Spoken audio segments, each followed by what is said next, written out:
السلام علیکم ورحمۃ اللہ وبرکاتہ۔ نحمدہ و نصلی علی رسولہ الکریم، اما بعد فاعوذ باللہ من الشیطان الرجیم، بسم اللہ الرحمن الرحیم۔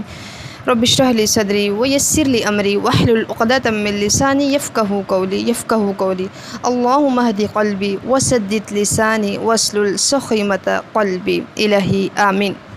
نبی صلی اللہ علیہ وسلم جمعرات اور پیر کا روزہ کیوں رکھتے تھے؟ تو انشاءاللہ ہم اس کو دیکھتے ہیں کہ کیا اس کی فضیلت ہے اور کیا اس کی اہمیت ہے۔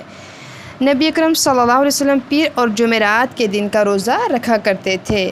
آپ صلی اللہ علیہ وسلم سے عرض کیا گیا، اے اللہ کے رسول صلی اللہ علیہ وسلم، آپ پیر اور جمعرات کے دن اکثر روزہ رکھتے ہیں۔ تو آپ صلی اللہ علیہ وسلم نے فرمایا، پیر اور جمعرات وہ دن ہے جس میں اللہ رب العزت ہر مسلمان کی بخشش کرتے ہیں، یعنی ہر مسلمان کو بخش دیتے ہیں، ان دو لوگوں کے علاوہ، سوائے ان دو لوگوں کے جو تعلقات ترک کیے ہوئے ہیں، یعنی وہ آپس میں بول چال نہیں رکھتے، ان کا آپس میں کوئی جھگڑا ہے، کوئی ناراضگی ہے، سوائے ان دو لوگوں کے، انہیں اللہ رب العزت نہیں بخشتے۔ چنانچہ اللہ تعالیٰ فرماتے ہیں، ان کو چھوڑ دو جب تک کہ یہ آپس میں صلح نہ کر لیں۔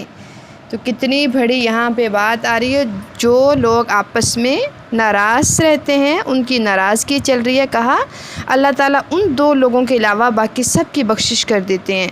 ناراضگیوں کو ختم کریں، ورنہ نیک اعمال بھی معلق رہیں گے، وہ بھی ضائع ہو جائیں گے، وہ بھی قبول نہیں ہوں گے۔ تو اس لیے توبہ کریں۔ اب کرنا کیا ہے؟ توبہ کریں۔ جو رشتے کاٹے ہیں ان رشتوں کو جوڑیے، لوگوں کو معاف کریں۔ یہ نہیں کہ لوگ جب فرشتے ہوں گے تو ہی آپ ان کو معاف کریں گے، تو ہی آپ ان سے اچھا سلوک کریں گے، ایسا نہیں ہو سکتا۔ میں اور آپ بھی غلطیاں کرتے ہیں، کیونکہ انسان ہے ہی غلطیوں کا پتلا، نسیان سے ہے، غلطی انسان سے ہی ہوتی ہے، اور کیا کرنا ہے ہمیں؟ ایسے ہی انہیں ایکسیپٹ کرنا ہے، کیونکہ ہمیں بھی لوگوں نے ایسے ایکسیپٹ کیا، تو ہمیں بھی غلطیوں کے باوجود انہیں ایکسیپٹ کرنا ہے۔ آپ کی بہو دن میں 100 دفعہ 10 دفعہ غلطیاں کرے گی تو آپ اسے 10 دفعہ معاف کریں گے۔ اگر آپ کے گھر کا ملازم، آپ کا نوکر دن میں کئی بار کام خراب کرے گا، پھر بھی اسے معاف کریں۔ کیوں؟ کیونکہ اللہ رب العزت کو پسند ہے، وہ معاف کرتا ہے، معاف کرنا اس کو پسند ہے۔ کسی نے پوچھا، غلام کو دن میں کتنی بار معاف کریں، کتنی بار معاف کرنا چاہیے؟ تو آپ صلی اللہ علیہ وسلم نے فرمایا 70 دفعہ۔ تو پھر دیکھیے، آج ہم چھوٹی چھوٹی باتوں سے کیا کرتے ہیں؟ ملازمین کو گھر سے نکال دیتے ہیں، نوکروں کو نکال دیتے ہیں۔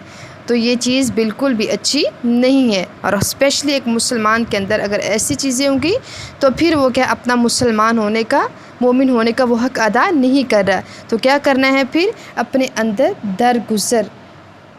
درگزر والا رویہ اور معاف کرنے والا رویہ اپنائیے، اپنے دل کو بڑا کریں۔ اللہ رب العزت فرماتے ہیں، الا تحبون ان یغفر اللہ لکم، کیا تم نہیں چاہتے کہ اللہ تمہیں معاف کرے؟ اور اگر تم چاہتے ہو تو پھر کیا کرو؟ دوسروں کو معاف کر دو۔ آپ کہیں گے کہ وہ اس طرح، یعنی ملازمین وہ بگڑ جائیں گے اگر ان کو بار بار معاف کیا جائے، تو ایسا ہرگز بھی نہیں۔ اس کے لیے آپ کو اور آلٹرنیٹ ڈھونڈنا ہوگا، اس بگاڑ کا علاج کوئی اور ڈھونڈنا ہوگا۔ ان کو سمجھائیے، اگر آپ سے نہیں تو کسی اور سے سمجھائیے، دین کی طرف ان کو لائیں۔ اس کا علاج ناراضگی نہیں ہے، کاٹ دینا نہیں ہے، کاٹ کے رکھنا نہیں ہے، بلکہ کیا؟ اصلاح۔ تو اس لیے کہ اگر آپ چاہتے ہیں کہ اللہ کے ہاں جمعرات اور پیر کے روزے سے کیا ہے آپ کی بھی بخشش ہو، تو پھر کیا ہے؟ لڑائی جھگڑے کو چھوڑ دیں، آپس کے تعلقات کو بہتر کریں اور اصلاح کریں، اور اپنے اندر درگزر کرنے والا رویہ اپنائیں، تو اللہ تعالی ہمارے اندر یہ والا اخلاق پیدا کر دے۔ وآخر دعوانا ان الحمد للہ رب العالمین۔ السلام علیکم ورحمۃ اللہ وبرکاتہ۔